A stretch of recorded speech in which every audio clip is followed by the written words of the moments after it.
أعوذ بالله من الشيطان الرجيم.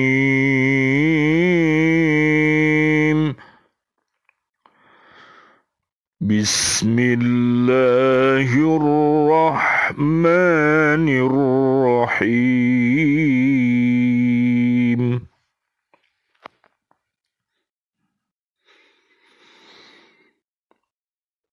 ولا تلبسوا الحق بالباطل وتكتموا الحق وأنتم تعلمون.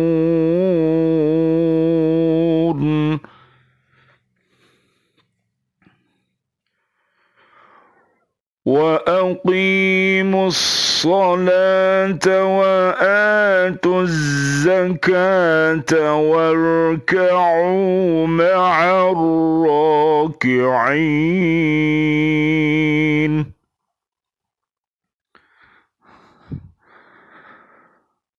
أن تأمرون الناس بالبر وتنسون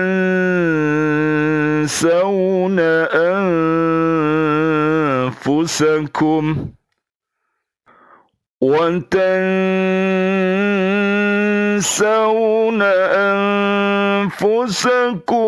وأنتم تتلون الكتاب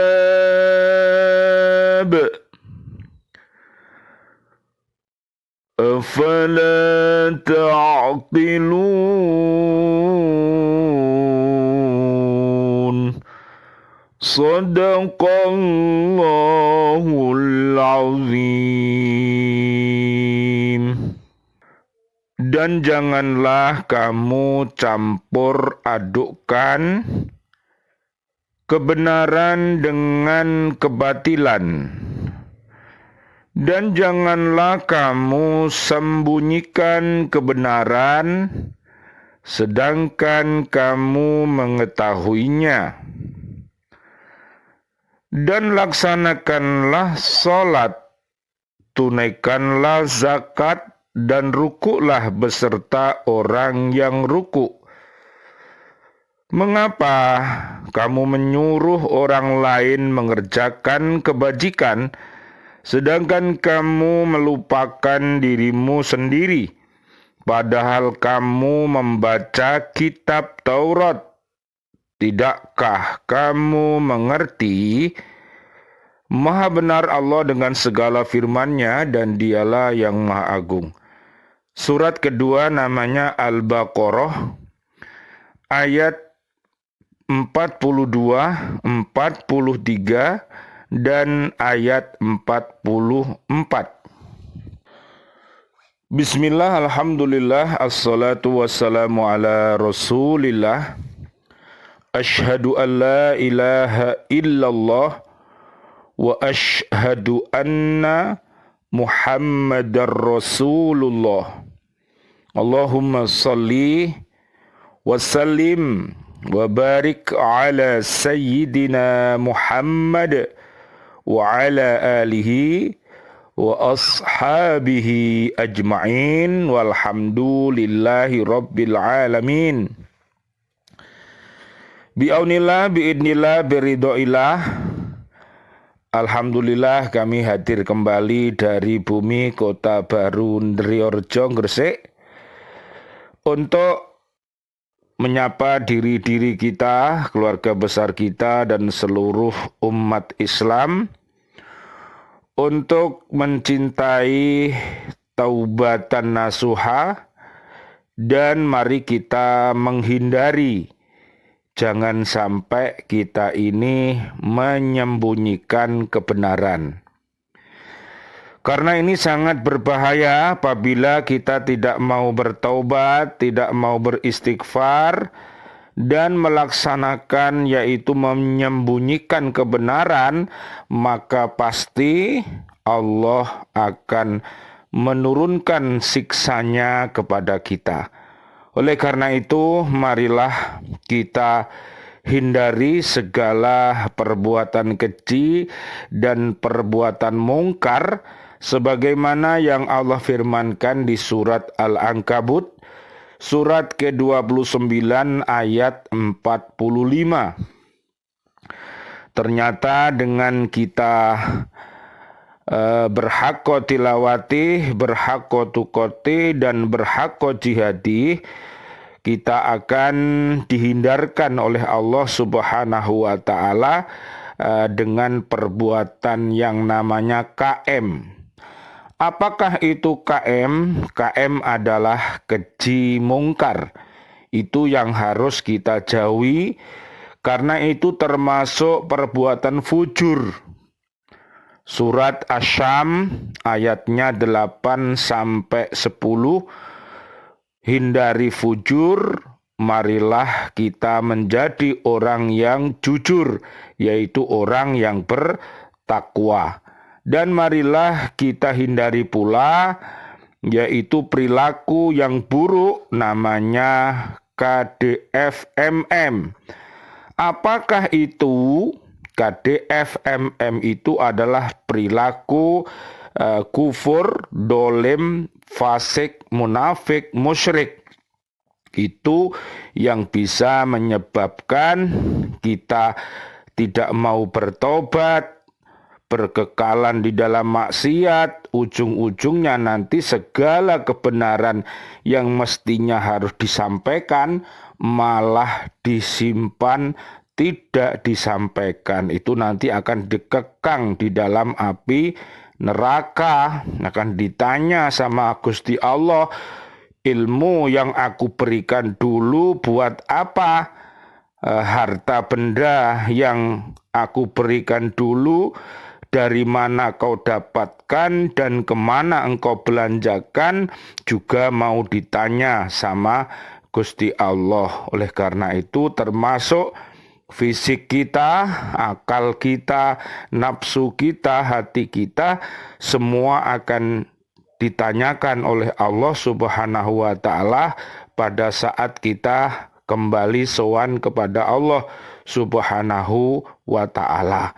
Bisa dilihat di surat Al-Baqarah 151 sampai ayat 157. Baiklah, mari kita perhatikan, mudah-mudahan upaya-upaya kita untuk senantiasa membiasakan bersyukur, karena dengan bersyukur itu Allah akan menambahkan nikmat-nikmatnya kepada kita, sehingga kita bisa menjadi orang yang beriman takwa. Jadi syukur itu di atas segalanya. Kemudian marilah kita senantiasa berdoa, karena dengan doa-doa itu menandakan bahwa kita ini adalah makhluk yang lemah, yang butuh bantuan Allah Subhanahu wa Ta'ala. Jika kita berhasil, maka katakanlah bahwa keberhasilan itu datangnya dari Allah Subhanahu wa Ta'ala. Akan tetapi apabila kita gagal, apabila kita ini tidak sesuai dengan yang kita inginkan, maka katakanlah bahwa diri kita ini adalah lemah, tiada daya dan kekuatan kecuali dari Allah. Jangan nyalahkan Allah, tapi salahkanlah diri kita sendiri.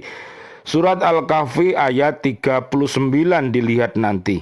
Dan juga surat 13 namanya Ar-Ra'du ayat 11 sampai 28.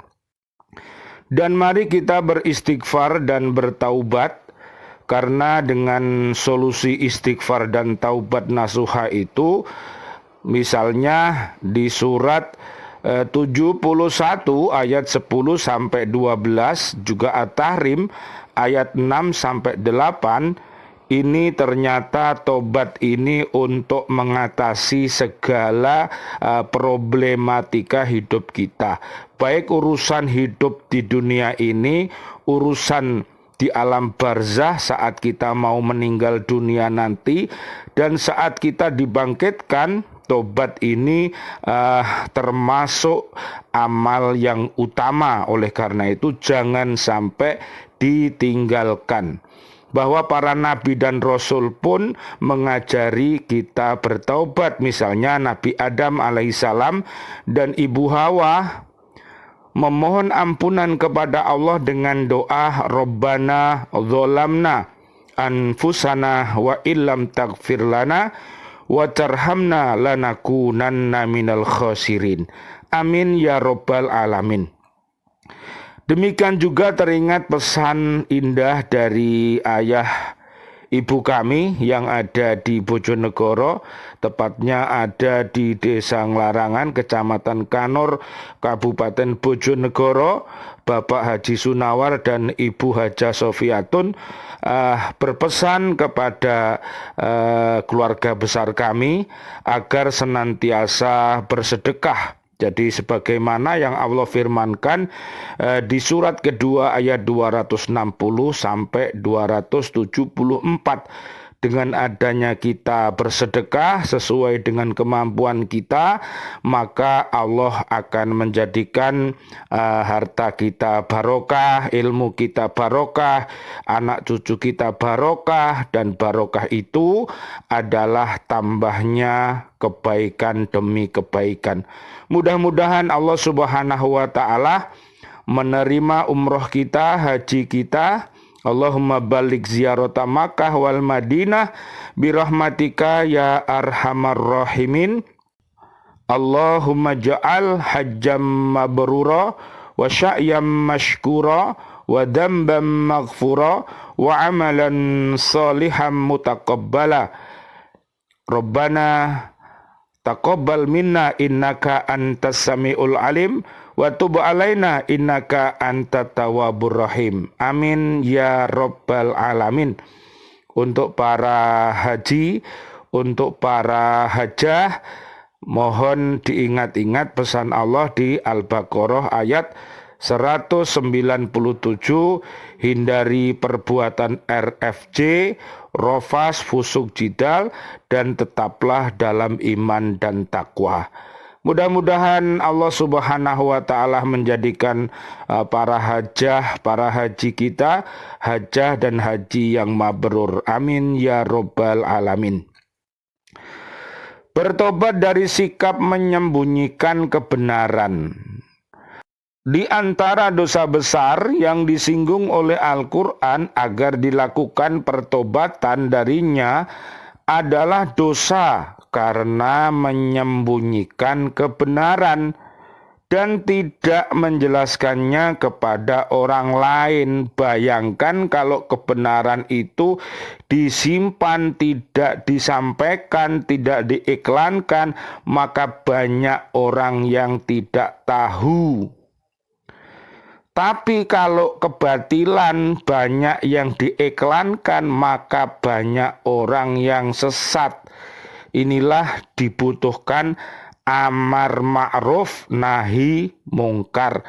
Untuk bisa beramar ma'ruf, kita harus beramal ma'ruf. Jadi lihat nanti di surat Ali Imran 102 sampai 200. Perbuatan ini merupakan dosa orang-orang berilmu yang seharusnya menyampaikan risalah Allah, menjelaskan hukum Allah kepada orang lain. Jadi betapa bahayanya orang yang berilmu itu apabila ilmunya itu tidak manfaat, apabila ilmunya itu digunakan untuk dirinya sendiri. Nanti soro ya, pada saat ditanyai sama Gusti Allah, pada saat kita kembali kepada Allah, makanya amalkanlah ilmu. Karena ilmu itu apabila tidak diamalkan seperti pohon yang tidak ada buahnya. Lihat surat Ibrahim ayat 26. Dan orang yang mengamalkan ilmunya bermanfaat. Lihat surat Ibrahim ayat 24, 25, dan 27.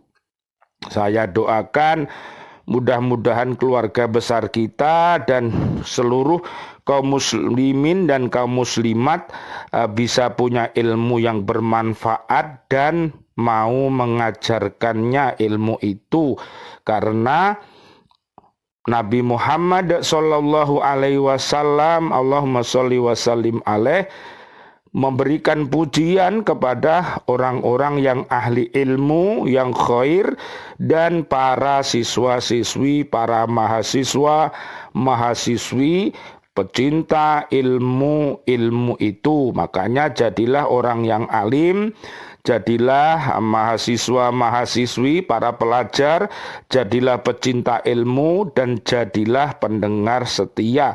Nanti lihat di surat Az-Zumar ayat 17 sampai 18. Mereka termasuk orang yang berakal waras, orang yang berakal cerdas. Mengatakan ucapan yang benar dan tidak menyembunyikannya dari orang lain, sebagaimana yang dilakukan oleh ahli kitab. Lah ini contohnya ternyata adalah ahli kitab, ya, orang-orang yang dikasih kitab. Ada kitab Zabur, ada kitab Taurat, ada kitab Injil, ada kitab Al-Quran. Jangan sampai diajari kitab oleh guru-gurunya, namun ilmunya hanya untuk dirinya sendiri, tidak untuk keluarganya, tidak untuk umat. Maka ini namanya bakhil bin medit alias orang yang aneh tapi nyata. Naudzubillah, naudzubillah, naudzubillah min dalik. Allah Subhanahu wa ta'ala mencela mereka dengan firman-Nya, dan ingatlah ketika Allah mengambil janji dari orang-orang yang telah diberi kitab, yaitu hendaklah kamu benar-benar menerangkan isi kitab itu kepada manusia dan jangan kamu menyembunyikannya. Lalu mereka melemparkan janji itu ke belakang punggung mereka dan mereka menjualnya dengan harga yang sedikit atau murah. Sungguh amat buruk jual beli yang mereka lakukan. Surat Ali Imran ayat 187. Bagaimana kalau nawaitunya, hatinya ini tidak punya ikhlas, maka apa yang dilakukannya semuanya adalah sia-sia karena dilakukannya dengan bosa basi namanya. Lihat di surat An-Nisa 142 sampai 145, orang yang ucap hati pikirnya palsu, ini sangat berbahaya. Solusinya di An-Nisa 146 sampai 147, dia harus bertaubat dari kepura-puraannya. Jadi kalau kita menggunakan akal sehat kita, maka kitab-kitab Allah ini, Al-Quran, As-Sunnah, ini tidak bisa dibandingkan dengan dunia dan isinya. Kalau dibandingkan, pasti dan pasti orang itu tidak mendapatkan kemuliaan, tapi dia dimarahi sama Allah, dibenci sama Allah, dan termasuk orang yang sesat nanti. Naudzubillah summa naudzubillah. Lihat At-Taubah 67 sampai 70. Jangan diikuti, tapi ikuti At-Taubah 71 sampai 72.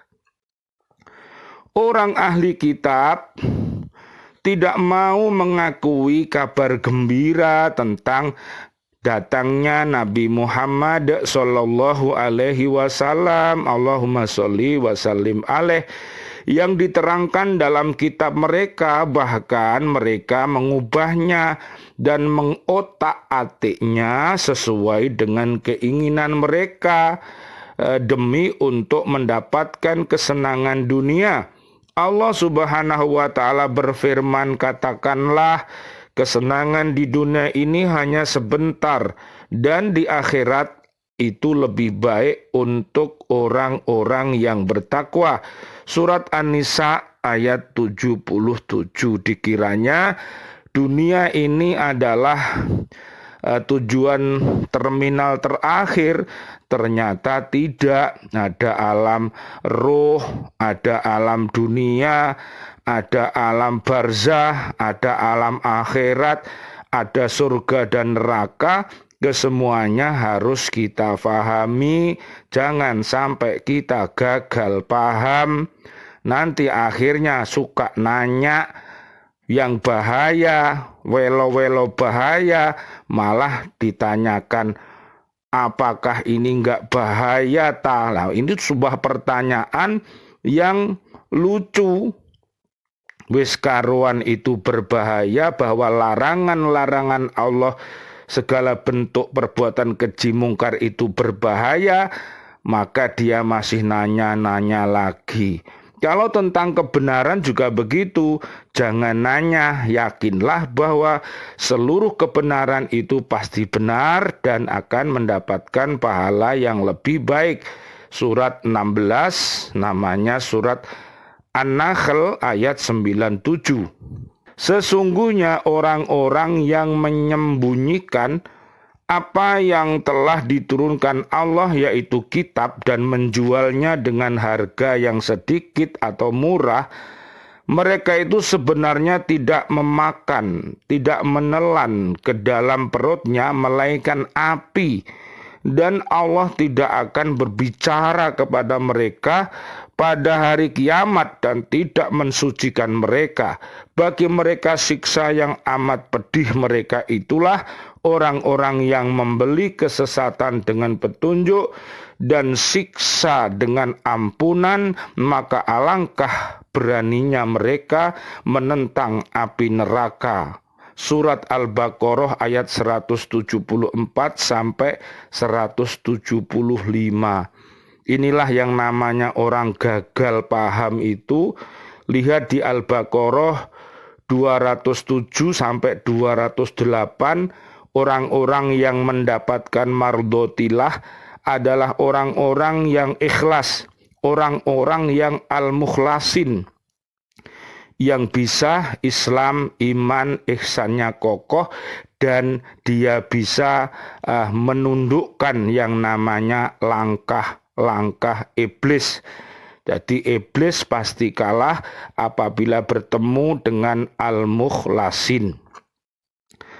Renungkanlah ayat ini yang menjelaskan ancaman yang amat keras bagi orang-orang yang menyembunyikan kebenaran. Mereka benar-benar dijamin dengan siksa yang nyata.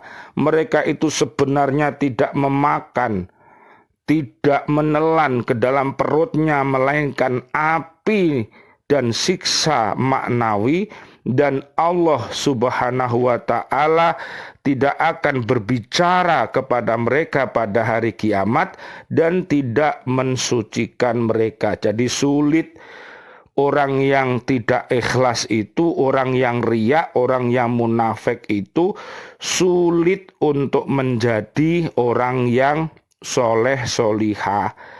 Apalagi memahami Al-Quran ya nggak bisa, memahami hadis ya nggak bisa, mau mensucikan dosanya ya nggak bisa, karena salah semuanya, karena gurunya adalah iblis. Ya, Al-Mujadilah ayat 14 sampai 20, dia berguru pada iblis dan setan dan kawan-kawan. Kalau ingin cerdas, bergurulah di Al-Mujadilah ayat 11, ayat 21 dan 22. Nanti Allah akan membimbing kita. Al-Baqarah 282. Sungguh orang-orang ini hanya akan mendapatkan kerugian karena mereka telah menyesatkan hamba-hamba Allah dengan cara menyembunyikan kebenaran dari mereka. Allah Subhanahu wa ta'ala berfirman, dan siapakah yang lebih zalim daripada orang-orang yang menyembunyikan kesaksian dari Allah yang ada padanya. Al-Baqarah ayat 140. Jadi tolong jangan tiru perbuatan ahli-ahli kitab yang suka menyembunyikan kebenaran. Akhirnya dengan datangnya Nabi yang terakhir, Nabi Muhammad Sallallahu Alaihi Wasallam, surat 61 ayat 6, justru malah dimusuhi, dihina, katanya orang gila, katanya orang kena sihir, dan lain sebagainya. Kok gak mau ngaca kepada dirinya sendiri, sukanya menyalahkan orang lain. Apalagi yang disalahkan seorang nabi, pasti kualat dia nanti. Dengan demikian tobat benar-benar dituntut dari orang-orang seperti ini agar mereka selamat dari siksaan yang diancamkan oleh Allah, dari laknatnya dan dari laknat manusia lainnya. Allah berfirman, sesungguhnya orang-orang yang menyembunyikan apa yang telah kami turunkan berupa keterangan-keterangan yang jelas dan petunjuk setelah kami menerangkan kepada manusia dalam kitab Al-Quran, mereka itu dilaknati Allah dan dilaknati pula oleh semua makhluk yang dapat melaknatinya kecuali mereka yang telah bertobat, mengadakan perbaikan, dan menerangkan kebenaran mereka terhadap mereka. Itulah Aku menerima tobatnya dan akulah yang maha menerima tobat lagi maha penyayang. Surat Al-Baqarah 159 sampai 160. Jangan menjadi orang yang berkhianat, nanti terlaknat, dilaknat Allah, dibenci sama surga, dibenci Nabi, malaikat yang membenci, seluruh makhluk yang ada di jagat ini membenci kita. Tanah ini dan cacing-cacing di tanah itu juga sudah igit-igit. Kapan kamu mati nanti mau disate, mau dibuat prasmanan, dicakoti semua tubuhnya, itu bagi orang-orang yang berkhianat. Tapi orang yang amanat, mereka disayang bumi, mereka disayang binatang, tetumbuhan, Allah, Nabi, dan para malaikat. Adapun syarat agar tobat mereka diterima adalah dengan memperbaiki perbuatan jelek yang telah mereka lakukan dan menjelaskan kebenaran yang telah mereka sembunyikan. Jadi tobat itu begitu. Kalau misalnya rame, tobatnya ya diam. Kalau misalnya bakhil, tobatnya ya dermawan. Kalau tobatnya orang yang menyembunyikan ayat-ayat Allah, ya berdakwahlah dan lain sebagainya. Jika malas, ya tobatnya ya sungguh-sungguh dan lain sebagainya, bisa dikembangkan. Jika hal ini merupakan ganjaran bagi orang yang menyembunyikan kebenaran, lalu apa pendapat kalian tentang orang yang mempermainkan kebenaran dan memutarbalikkannya menjadi suatu bentuk kebatilan agar ia dapat menghalangi manusia untuk melakukan jalan kebenaran terhadap tersebut serta membual dengan ucapan dan tulisannya. Loh, ucapannya salah, tulisannya salah, ya, ide-idenya salah, akhirnya ditentang oleh seluruh umat yang ada di jagat ini. Sukanya bikin kisruh. Nah, ini namanya orang yang hatinya keruh. Oleh karena itu jangan bersahabat dengan orang seperti air keruh, karena itu tidak bisa melihat dirinya. Bersahabatlah dengan air yang suci, air yang jernih, yaitu orang-orang yang beriman takwa. Tentu perbuatan itu merupakan kejahatan yang sangat kejam dan dosanya yang amat besar. Inilah yang sering kita temui di kalangan para penulis, para wartawan, para seniman, para penceramah, dan lain-lain umat Islam ini sebagai cambuk.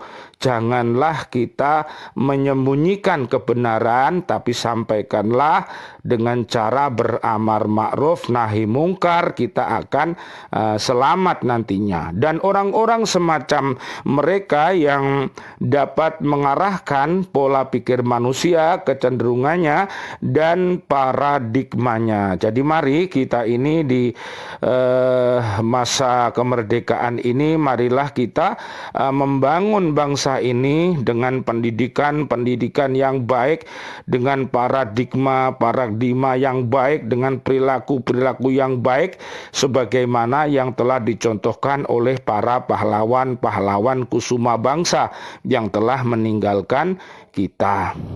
Tobatnya orang-orang seperti ini tidak cukup dengan perasaan menyesal dan tekad untuk tidak melakukan perbuatan serupa. Selain itu, mereka pun harus bisa melakukan perbaikan dan menjelaskan kebenaran yang telah mereka sembunyikan. Mereka itu benar-benar telah menyesatkan banyak orang. Karenanya mereka harus bisa menghilangkan segala faktor yang dapat menyebabkan ketersesatan ini, baik melalui media cetak maupun elektronik, dengan kemampuan yang mereka miliki. Jadi tobatnya harus seluruhnya. Kalau dia seorang artis, ya harus melalui media massa yang ada atau sebagai apapun. Jadi ini adalah merupakan kecanggihan yang terjadi di zaman ini. Ada Facebook, ada WA, ada TV, ada internet, dan semuanya ini adalah langkah-langkah untuk bertobat. Apabila kita salah, ya kita harus meminta ampun. Apabila kita benar, ya katakan bahwa kita ini benar. Jangan sampai benar tapi merasa salah, atau salah merasa benar. Ini juga membingungkan. Apabila merasa tidak dapat melakukannya, mereka harus mengklarifikasi perbuatannya secara terbuka di berbagai surat kabar atau media informasi lainnya. Mereka harus bisa menjelaskan dengan sejelas-jelasnya tentang sikap barunya dan pertobatan yang telah mereka lakukan dengan secara berani dan meyakinkan. Inilah solusi bagi umat yang masih hidup di zaman ini. Mudah-mudahan dengan pertobatan kita yang kita laksanakan, Allah menjadikan hidup kita kuat dan bermartabat selamat dunia akhirat.